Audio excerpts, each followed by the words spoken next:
Boa noite a todos. Boa noite. Que Jesus, Mestre maior, Mestre da imortalidade, nos abençoe, nos ampare e nos assista. Quero agradecer o convite desta casa, que faz parte da minha trajetória de servidor, de trabalhador. Somos todos, me permita nosso amigo César, somos todos, respeitando e agradecendo o seu carinho sempre, mas somos todos criaturas especiais, porque todos nós temos o DNA, a gênese do Criador. Somos espíritos imortais. E justamente esse tema que iremos tratar, nós temos todo o embasamento, toda a sustentação da doutrina espírita. Porque a grande dificuldade da vivência do luto, que faz parte do processo humano, biológico, lembrando aqui uma lenda de Buda, em que uma mãe trazia o filho às suas mãos quando estava morto. E essa mãe, nesse processo doloroso, levando a Buda faz a seguinte proposta para ela: que ela entrasse na aldeia e, se em alguma casa ela encontrasse uma família que não tivesse vivido o luto, que ela trouxesse um grão de mostarda para Buda. Ela o fez e voltou com as mãos vazias.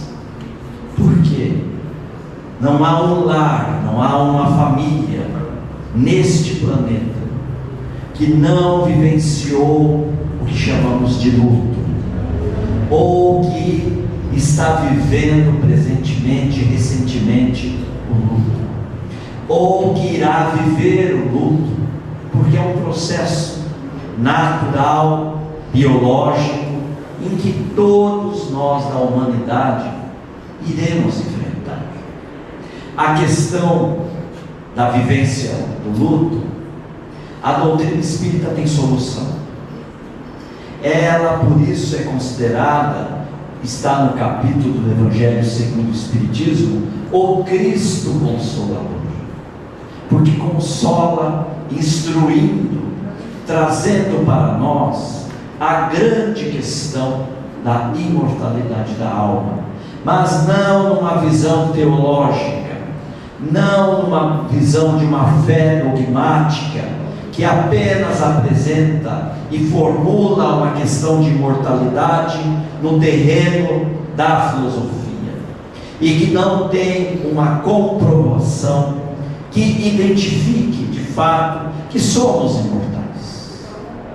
A humanidade necessita, principalmente no cenário do século XXI, com os jovens que estão aí adentrando as academias, de que apenas falar somos imortais não representa uma solução definitiva, porque é uma fé dogmática, é algo teológico, apenas numa visão de uma definição, de uma descrição filosófica, onde líderes, com todo respeito, não estamos aqui fazendo nenhuma menção a ataque a nenhuma religião, até porque na minha rede social é padre me seguindo, é pastor me seguindo. Em Curitiba nós tivemos um atendimento em que a pessoa, ao passar por nós no registro, ela disse assim: eu só não caí porque eu estava sentado.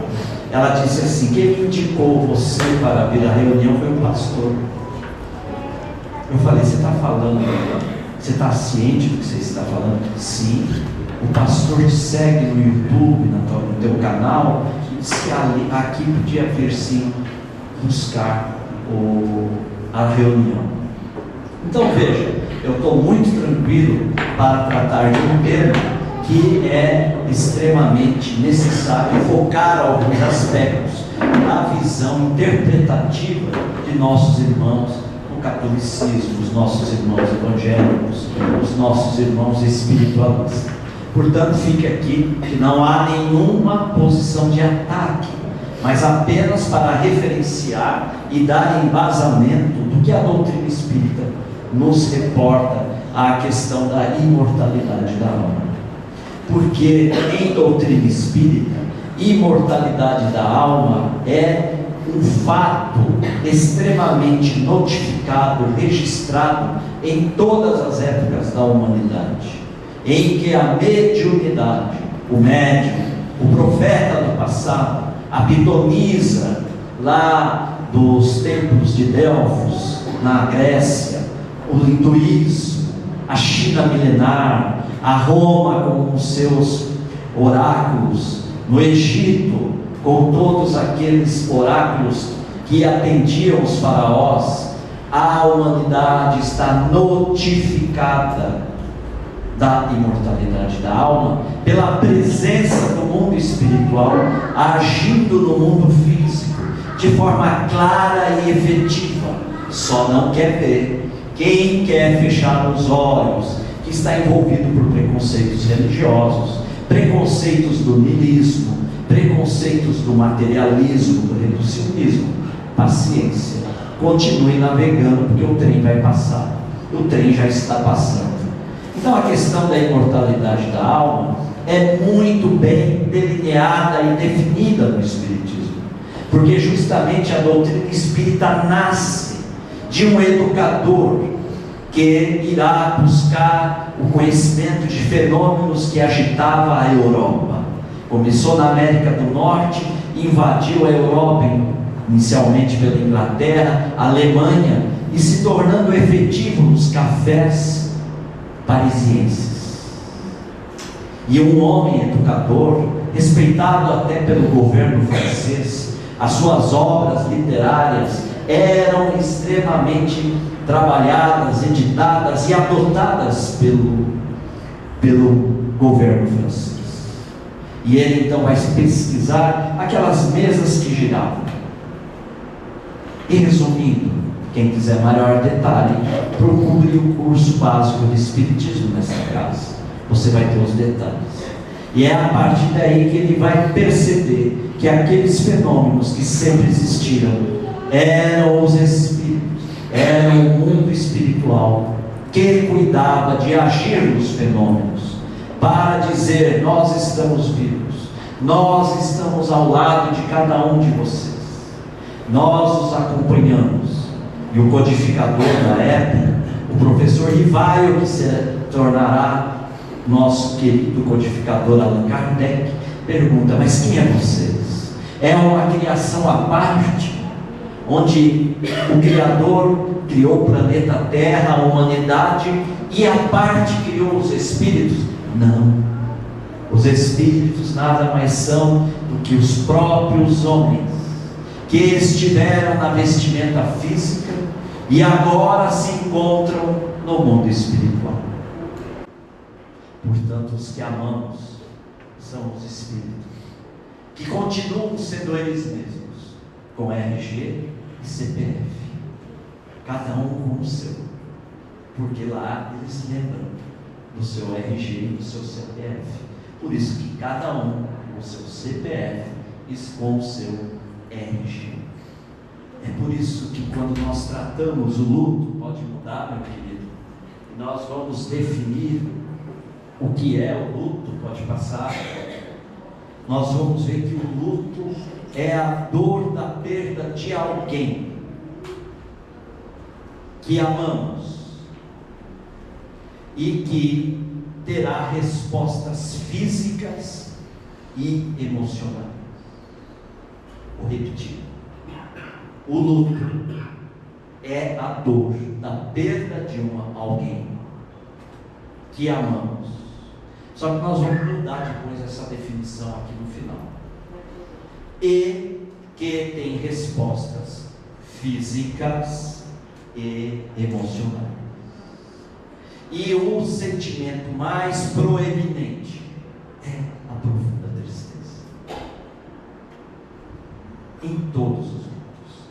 Mas já podemos dizer sem medo de errar, não existe luto igual.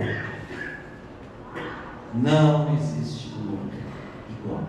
Cada um irá viver a sua maneira, porque cada um tem uma história, cada um tem uma visão sobre a vida, cada um definiu culturalmente o que é existir, o que é viver.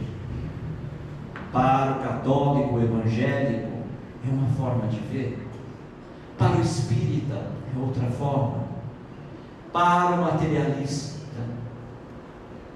compaixão.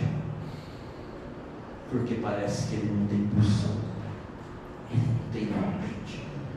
Para aquele que vive a vida no reducionismo, o pó acabou.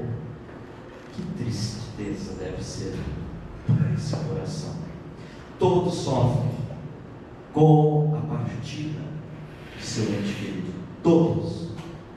Mas o materialista, eu não sei nem o que dizer, porque eu não sou, então eu não posso dizer o que ele passa por dentro. Mas deve ser muito difícil, porque para ele, aquele filho que ele entregou no sepultamento, a esposa, o esposo, o familiar, o irmão, a irmã, acabou, não existe mais, só está na sua lembrança. Mas que pena, que bom que o materialismo é apenas uma opinião, e uma opinião muito pequena, estatisticamente. Acredite, a maioria das pessoas não são materialistas, elas podem ter dúvidas. É diferente a pessoa questionar o mundo espiritual, se tem um mundo espiritual, é diferente do materialista.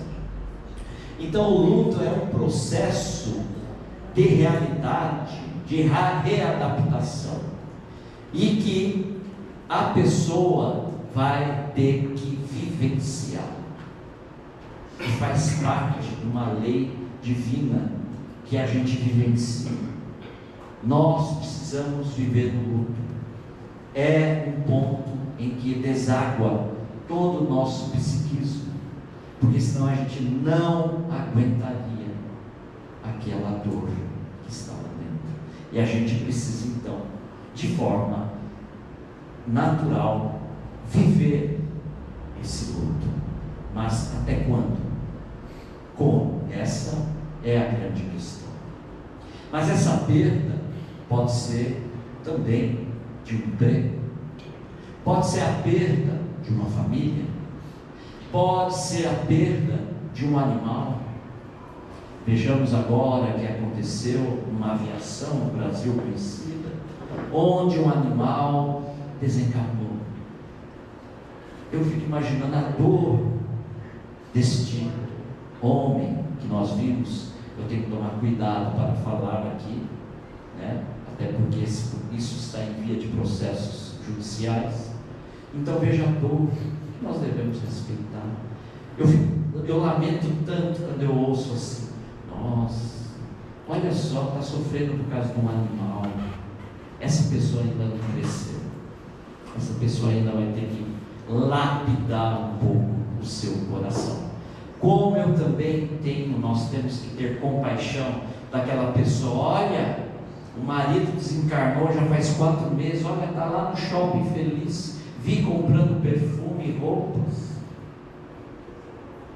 Porque muitas vezes essa pessoa que está criticando, ela acha que para ser fiel ao marido, para ser fiel ao marido dela que desencarnou também, precisa viver eternamente o luto, com aquele ícone no WhatsApp, aquele desenho escrito assim, luto. E a outra pessoa não pode.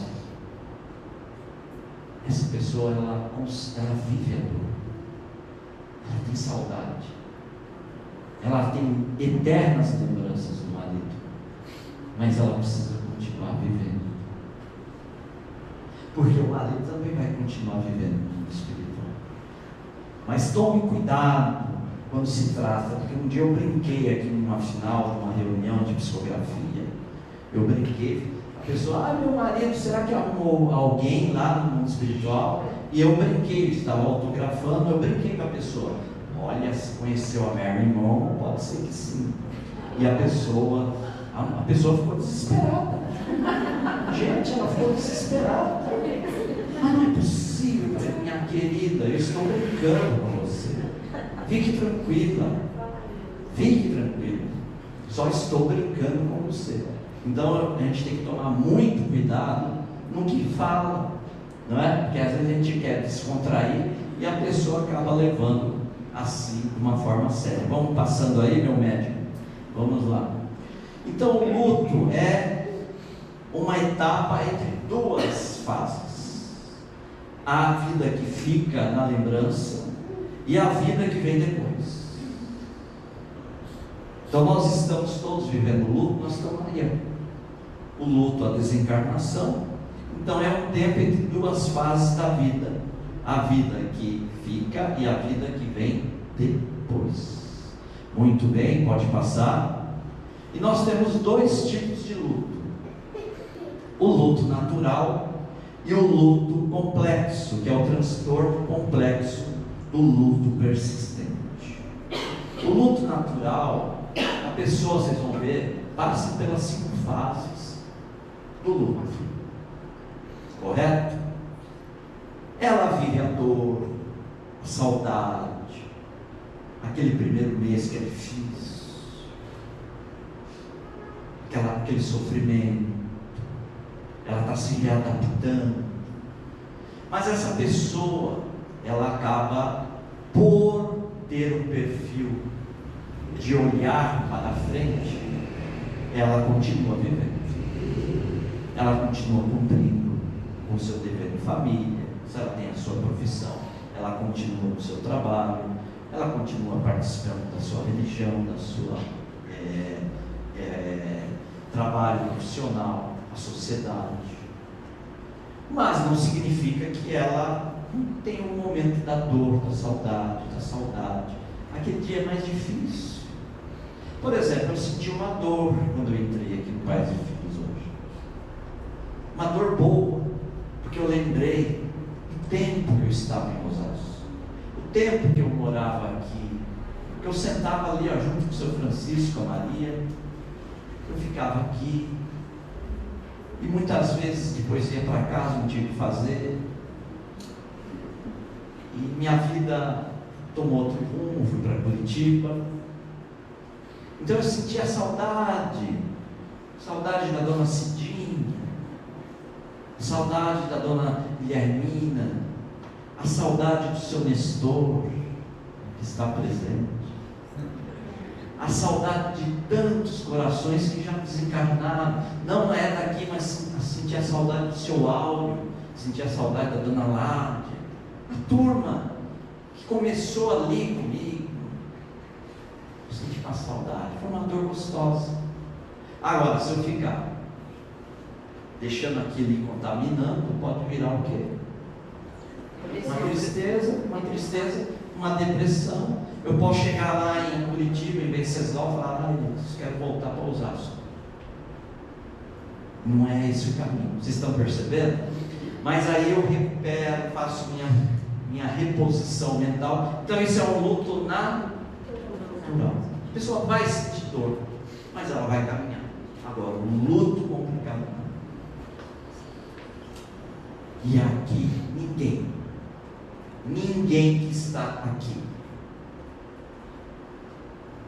tem estatura moral. Estou falando todos, todos nós não temos estatura moral para julgar o luto de ninguém. Meu amigo, se você não tem uma palavra para ajudar, fique quieto. Fique em silêncio, você já está ajudando. Como se diz, você já está sendo um poeta. Mas não julgue. Mas não julgue só na frente. Não fique julgando também na periferia, no WhatsApp. Não fique julgando em casa, com os amigos. Olha, fulano, ciclano, pelo amor de Deus, não aguento mais. Não julgue. Nós não temos estatura moral para julgar a pessoa que ela está passando. Nós temos que ajudar. Então o transtorno complicado É aquela pessoa que está dizendo: pelo amor de Deus, eu não consigo mais andar, eu não consigo mais caminhar, eu não suporto mais ficar sem meu filho, sem a minha filha, sem meu esposo, sem minha esposa, sem meu irmão, sem minha irmã.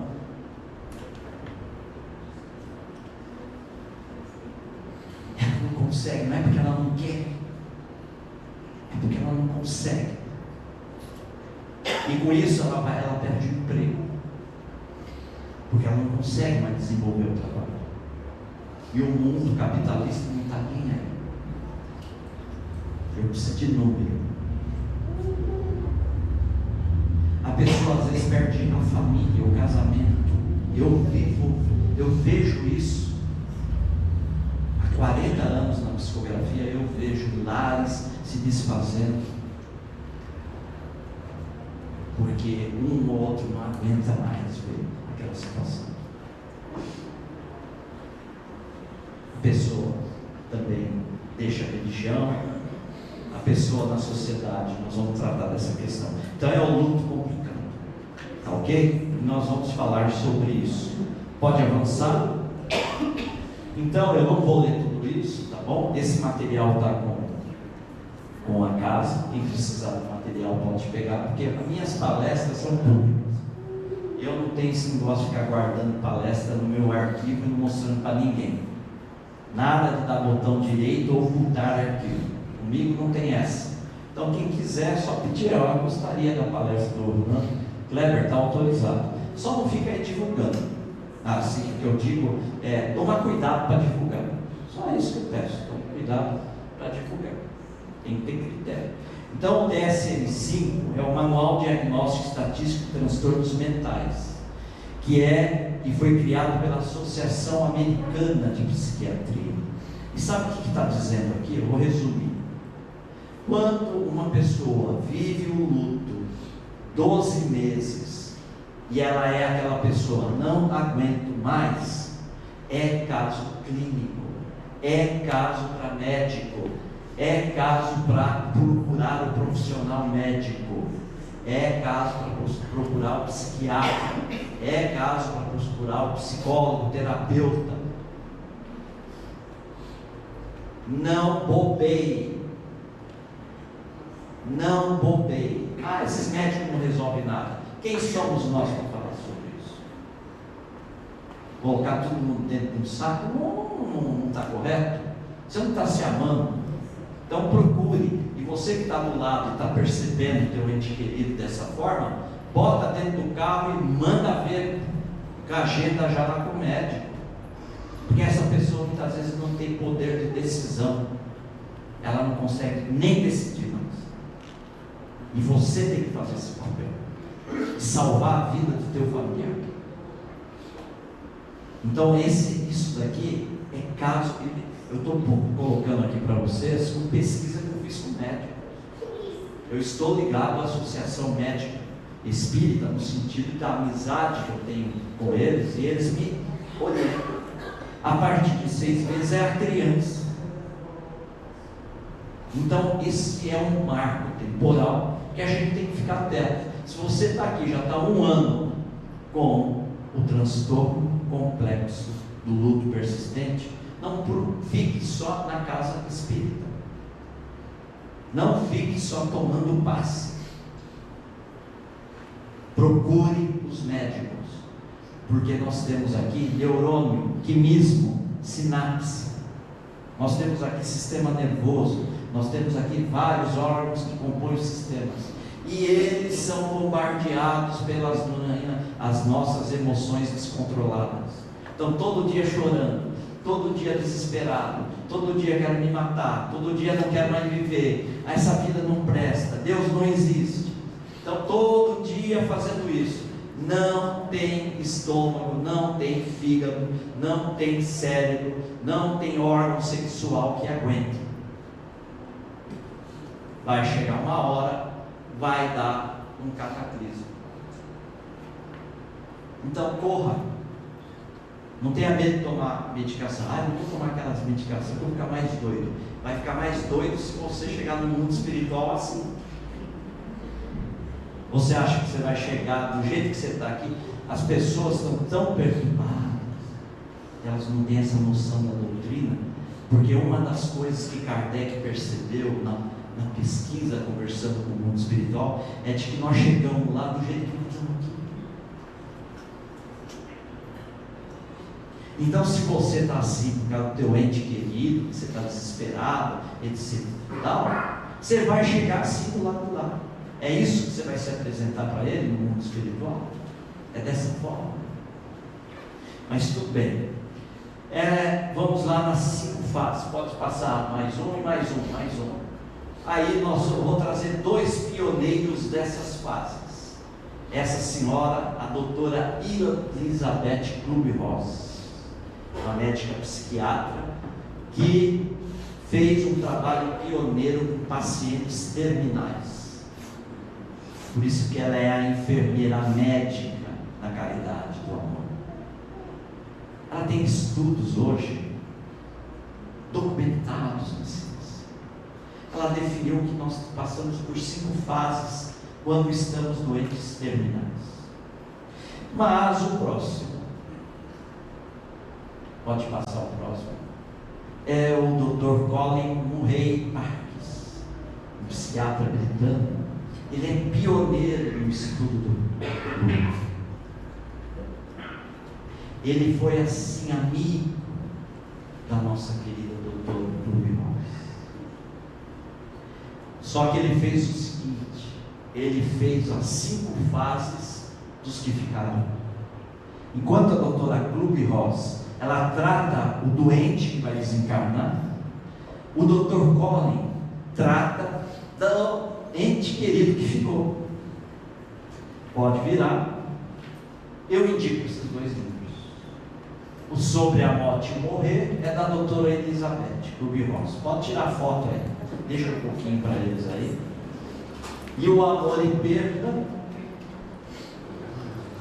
as raízes do luto e suas complicações, com o Dr. Colin Murray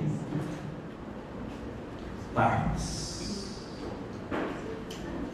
Vamos olhar o profissional também, à luz da doutrina espírita. Perfeito, gente? Então agora nós vamos pegar essas 5 fases. Já pediu a pizza para todo mundo? Vai acabar meia-noite, né? Ué, mas eu já vim para a psicografia, meu filho. Gente, estou brincando. Então nós vamos agora tratar as 5 fases. Ok? As 5 fases. Quero apresentar para vocês Emmanuel. Levanta a mão. Você está rindo nessa?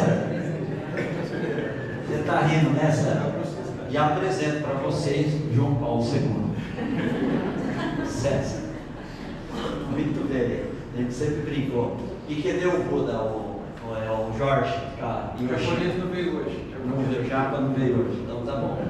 Gente, importante. As 5 fases que a gente vive o luto, e a gente vai enquadrar dentro da doutrina espírita, nós vamos pegar a definição científica e o que a doutrina nos auxilia nisso, tá? Então, essas 5 primeiras fases não vai estar numa ordem de sentimento. Então, primeiro eu passo isso, segundo isso, terceiro isso. Nada. Você pode ir direto para a depressão, por exemplo. Ok? Mas os estudos indicam que pelo menos 2 dessas fases a gente passa. Todo mundo. 2 dessas fases. Ok, queridos?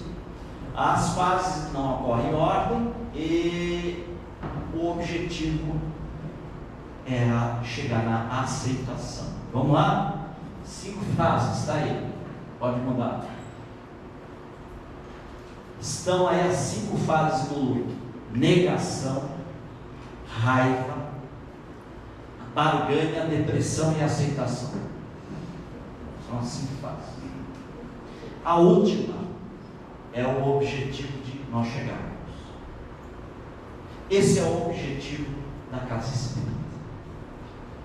Não só ajudar quem está passando uma depressão, um problema no trabalho, um problema em família, um problema de conflito existencial, mas também trabalhar a questão do luto.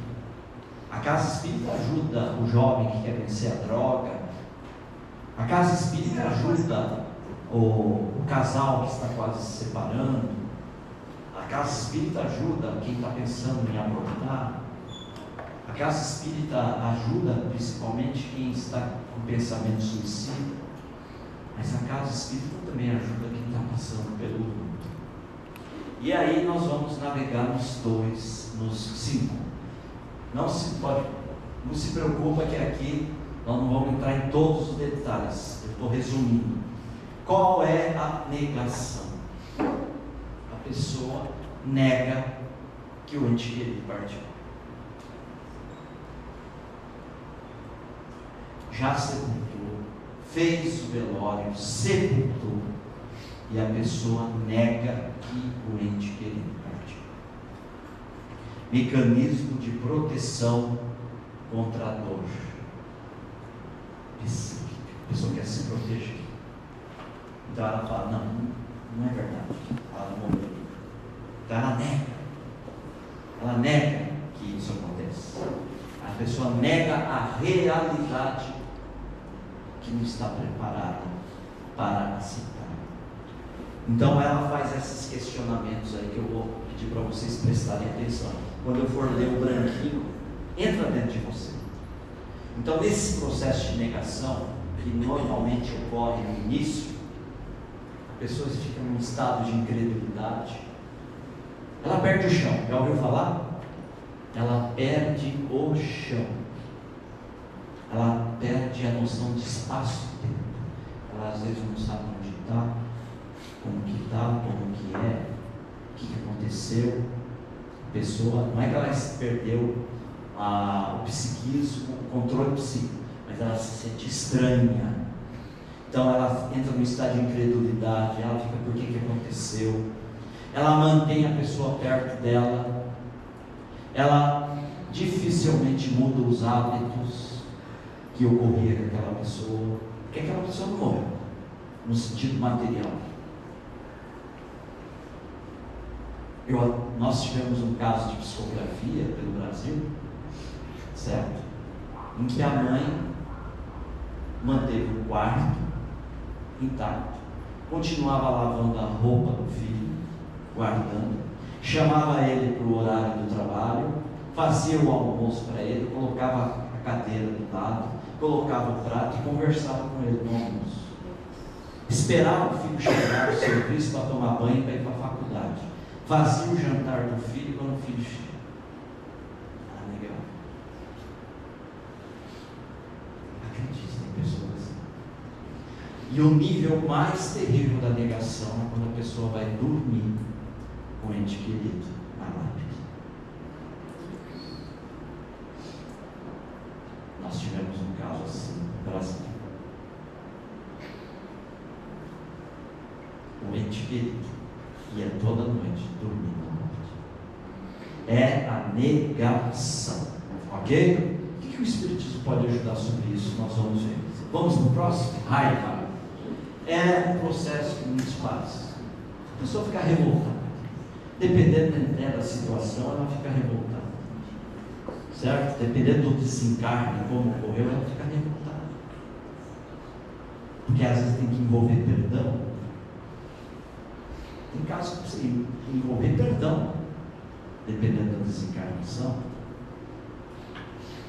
Principalmente os casos de homicídio. Né? São complexos. Então a pessoa fica com raiva. E aí quando ela fica com raiva, ela se revolta com a vida. Aí ninguém é bom. Ela briga com todo mundo na família, todo dia. Ela briga no emprego, perde o emprego. Certo? Ela briga no trânsito, ela briga no supermercado. A vida virou nada para ela. Ela tem raiva. Que Deus, o quê? Se Deus existisse, não deixaria isso acontecer. Conhecem alguma situação assim? Não é? Tem pessoas que entram com agressão.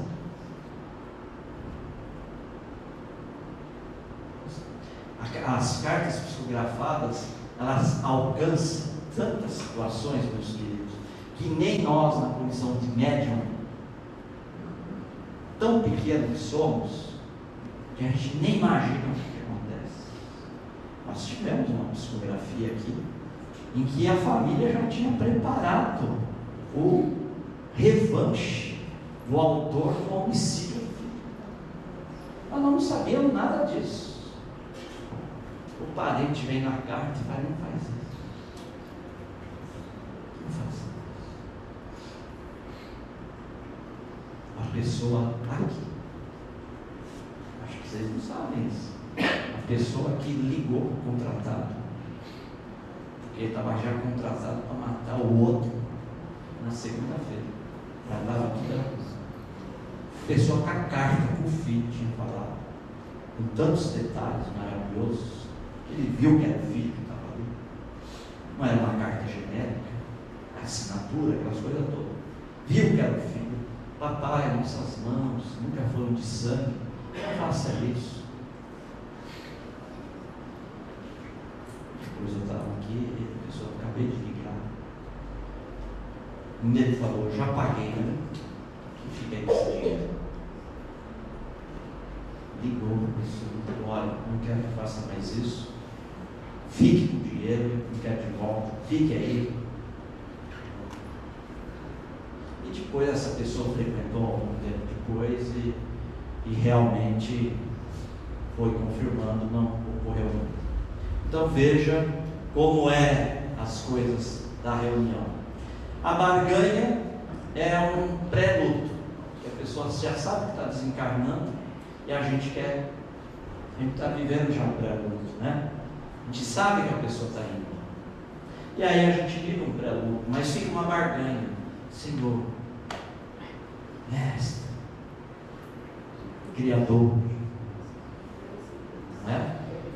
Nós não precisamos fazer barganha, porque Deus não se vende, as suas leis são imutáveis. Muito bem. Aí há um outro processo, é a depressão, é aquele sentimento de perda, de ausência, de dor, é o luto complicado. Lembra do DSM-5? E a pessoa não quer viver mais, não é? Esse é o lado crônico, é a depressão. A pessoa só quer ficar lá no cantinho dela. E esse caso tem duas situações delicadas: pensamento de suicídio, não é? Ou a pessoa, ela não tem coragem de cometer o suicídio, ela até pensa, mas ela não tem coragem, mas ela vai deixando que a vida faça por ela, o que a mão dela, ela não tem coragem. Então ela para de comer, o remédio da pressão alta não toma mais, o remédio que precisa tomar do coração não toma mais, não pode comer doce, come um pudim inteiro. Ela quer que a vida faça, não deixa de ser um suicídio, é um suicídio lento. Então esses são os casos da depressão. E até o caso de aceitação, onde a pessoa se conscientiza que não se pode mudar a realidade, fisicamente o familiar não voltará, não volta no sentido material, e a pessoa aceita que é um processo que irá levar tempo, variando de cada pessoa. Então essa pessoa que entra nesse estado de aceitação, ela atinge uma serenidade, ela enfrenta aquela ausência, cumprindo os seus deveres, ela olha para o futuro, ela sabe que um dia irá reencontrar, ela não esquece de quem ama, porque vencer o luto não é esquecer quem você ama, é continuar amando, mas sem sofrimento. E você projeta novos objetivos na vida e podem reconhecer a imortalidade. Podem. Eu conheço há muito tempo aqui em São Paulo, nem sei se está encarnado, uma pessoa materialista. E ela sofria pela morte da esposa, mas foi um trabalhador profissional, um digno trabalhador profissional, cuidou dos filhos, mas só para ele, acabou. Ele falava: eu vivo a eternidade aqui no mundo físico das lembranças. É casos raros, mas eu conheci uma pessoa assim, por isso que eu coloquei: podem reconhecer a imortalidade. Eu não posso colocar todos reconhecem a imortalidade, que é aceitável, seria mentiroso. Tem pessoas que não creem na imortalidade e continuam vivendo. Vou falar um negócio: a vida é imortal, somos imortais, é uma lei natural do universo, não é uma lei religiosa. Bota isso na tua cabeça.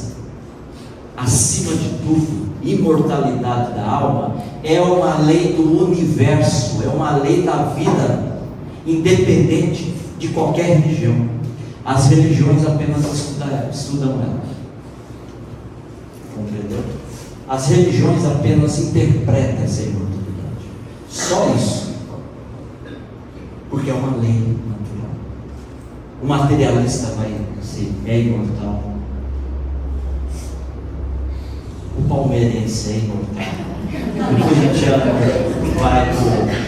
vai pro Jerema, né? Brincando.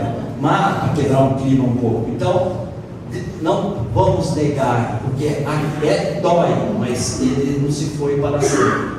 Os fatos estão aí. A questão da raiva, que a doutrina explica, que esse sentimento de raiva, de agredir fisicamente, psicologicamente, fazer bullying, se sentir cuidadinho, essa atitude prejudica primeiro você. Em algum momento você vai parar no médico. Esse é o primeiro ponto. Você pode ter uma pressão alta, você pode ter um ataque cardíaco fulminante, você pode ter um AVC, você pode botar um câncer em qualquer órgão teu. Eu implanto sistemas na Philips, trabalhando com médicos. Para os oncologistas, isso é muito claro. Quando eles pegam a ficha de uma pessoa portadora de câncer, quando eles vão olhar na anamnese, o histórico clínico, sempre tem alguma coisa: culpa, revolta, mágoa, ódio. Sempre está. Sabe por quê? Você vai pegar, sabe aquela coisa que você vai colocando? Você é energia.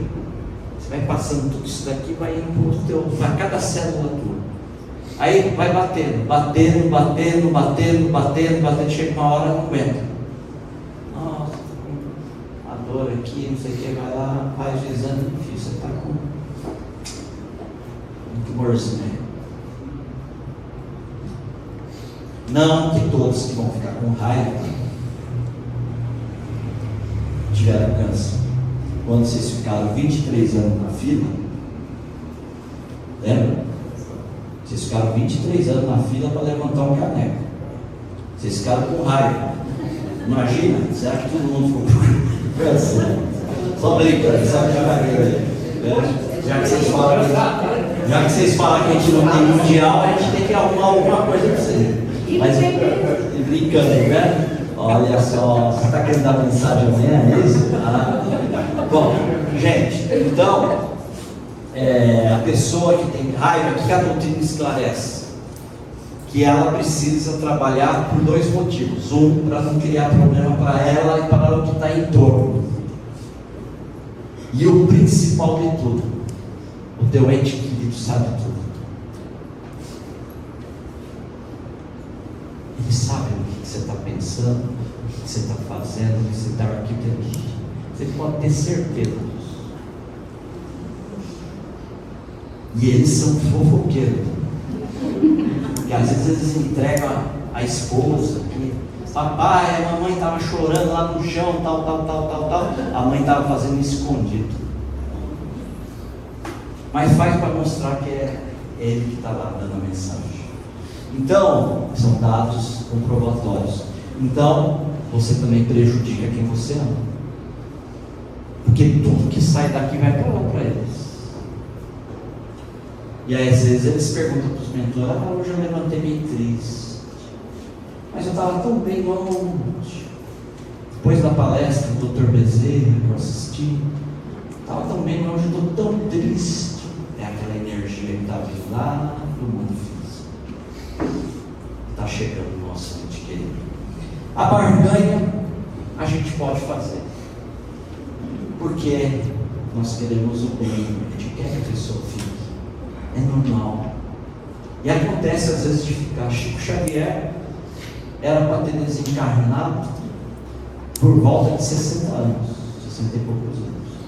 Estou dando exato, ele não ia ficar muito. Mas aí a espiritualidade falou: não, precisa de você aqui. Conseguiu uma moratória. Vai, está no hospital, já toda a televisão já preparada para anunciar nacionalmente. Daqui a pouco entra uma luzinha no quarto, foi pego, já viram? Isso já foi cientificamente testado. Não tem edição, não tem armação, não tem nada. Ele não consegue explicar. Era Emmanuel, Maria de Nazaré e a mãe dele. Ele já estava, não conseguia nem mais respirar. Daqui a pouco o homem começou a respirar, a febre cedeu, tomou alta, ficou mais um ano com a gente. E aí ele pediu para Emmanuel para que Jesus deixasse ele ficar mais. E aí ele conta com tristeza para os próximos de que foi solicitação negada. Dia 30 de junho de 2002, às 18h45, ele faz uma prece, o Pai Nosso, junto com a equipe dele, os familiares, fecha o olho, deixa a carcaça e voa.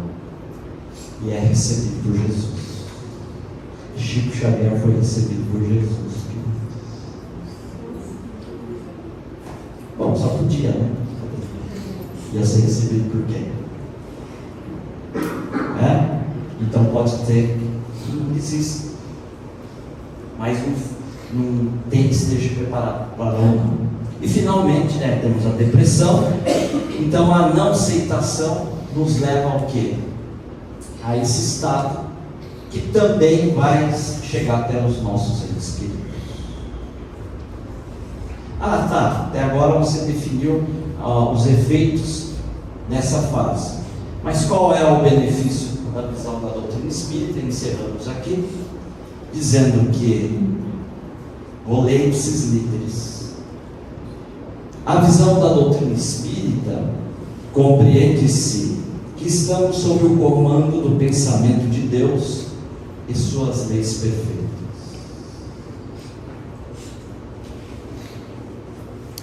Que estamos sob a lei de causa e efeito, a reencarnação. Explica por quê. Lembra? Por quê? Explica.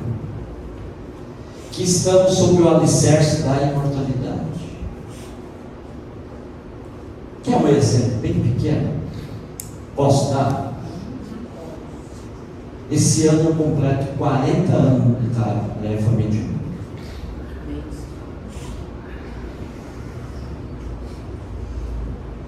Eu podia estar agora com a minha neta numa festa que ela. Eu não estou falando isso para dar uma de bom, não. Mas eu renunciei à minha família.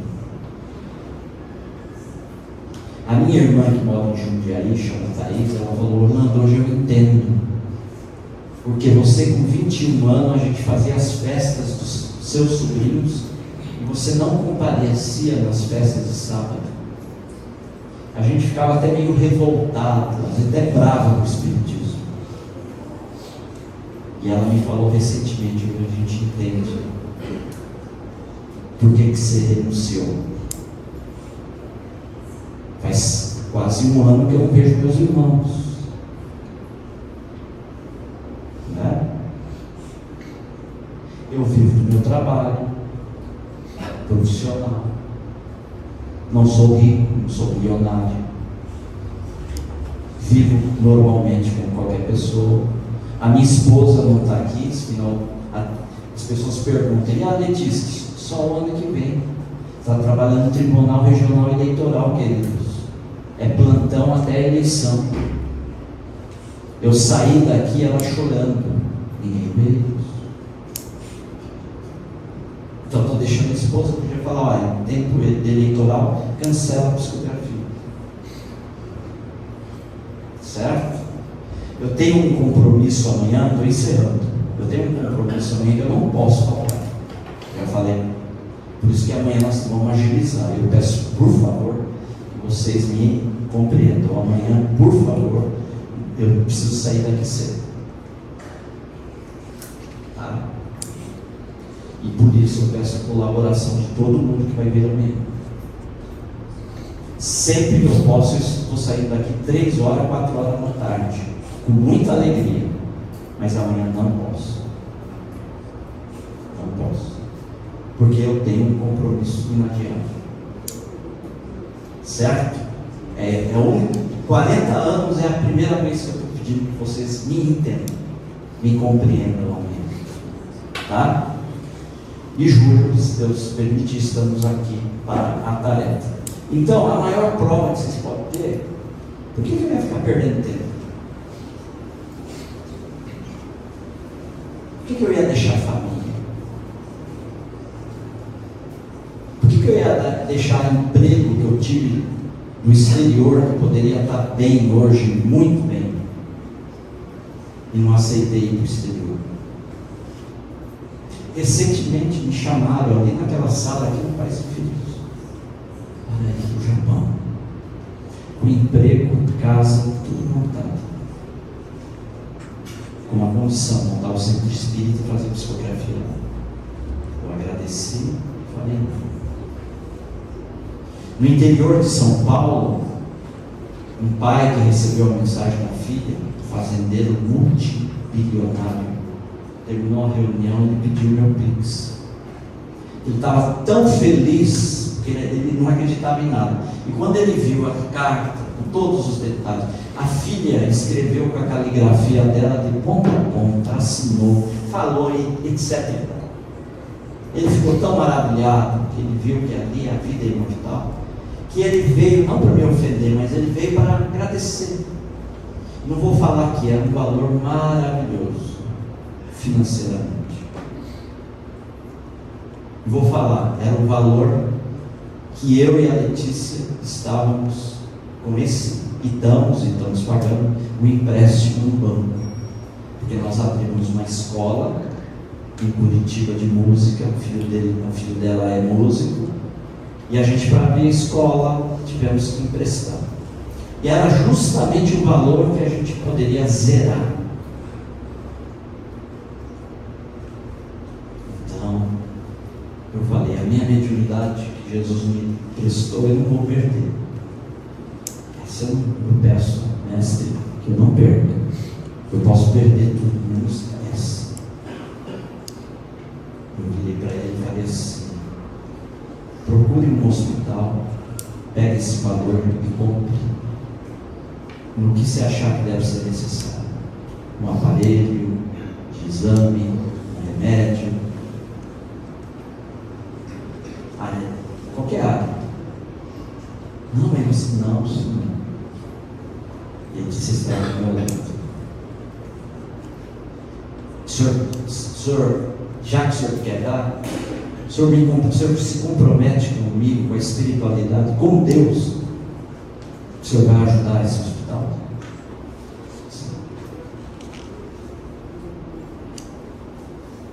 Então por que eu ia perder tempo de brincar de psicografia amanhã? Se eu, Orlando, agora eu vou falar de coração, fazer um atendimento fraterno com vocês. Se eu, Orlando, duvidasse que a vida continua, o que eu ia estar fazendo aqui? Eu não posso pegar todas as minhas experiências com os espíritos e o mundo espiritual, passar na cabeça de cada um. Eu gostaria, Se tivesse um chipzinho para colocar no cérebro de cada um, vocês viverem a realidade do mundo dos espíritos que eu vivo, mas não é que a fé precisa ser construída por cada um. Você pode espelhar na fé do outro, mas você tem que construir com as tuas mãos.